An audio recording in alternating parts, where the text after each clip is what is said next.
Hello. Is that okay?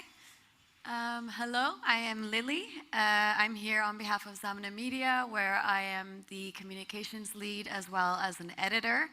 Most of you probably haven't heard of us. We are quite a small media organization and publisher.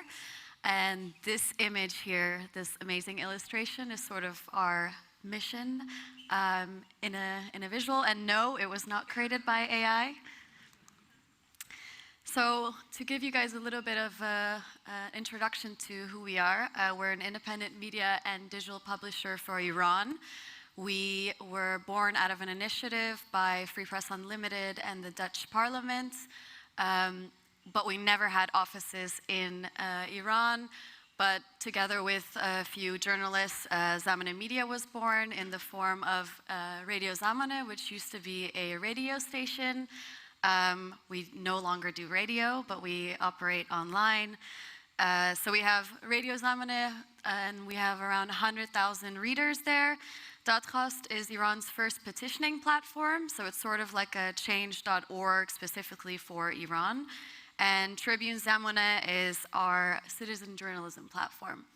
We're also a founding member of NEMO, which is the network of exiled media outlets, together with Sultan's organization Medusa and a few others, which is basically a network to try and empower and share resources with other exiled media. So I think this is important to mention because for us, unlike some of you guys, we are far from our audience. So most of our audience is in Iran, which means that we have a lot of challenges when it comes to censorship.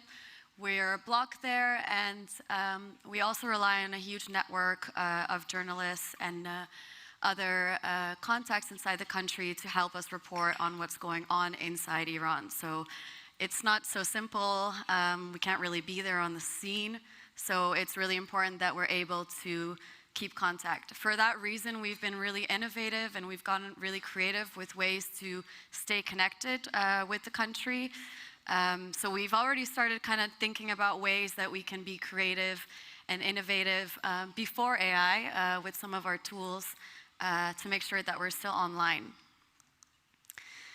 A lot of the times in our newsroom, we're trying to find solutions and tools to make our lives easier, but most of the times it's a little bit anti-climax because we get approached by a startup or we find a tool that we're really excited to use, but usually they respond to us with, no, we don't actually accommodate Persian.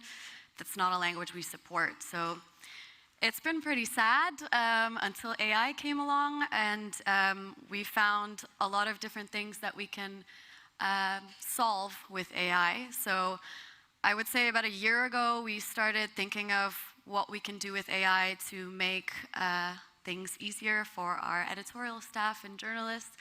And one of the things that we, in addition to censorship, one of the challenges we have is that we're a super small team. There's 15 people in our office in Amsterdam, and so we have to do everything. Like there's a journalist that's working on the newsletter, and there's one person in our English team that is basically translating articles, having it translated by a translator or using or doing it manually themselves. So these are sort of challenges that we've had. So we thought, why don't we try to experiment with AI and make some summarization tools to help us, make our content available in English as well.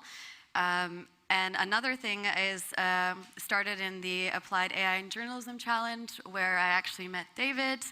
And basically we submitted this idea to have this content generation tool for our newsletter so that we can make sure we're able to produce newsletters for our subscribers in the country. So I think we gained a lot of confidence by learning. So me and another colleague, we were able to learn a lot in this AIJC program by the Open Society Foundation. And that basically kind of equipped us with the knowledge, although I would say I'm not sure if I really know what I'm doing even now. And we were able to revisit some of the ideas we had. So the first one was the summarization tool. We have great investigations, but our journalists only write in Persian. So we really wanted to make sure that we're available as a reference for all things Iran, also in English. So we were able to develop this together with our web development team.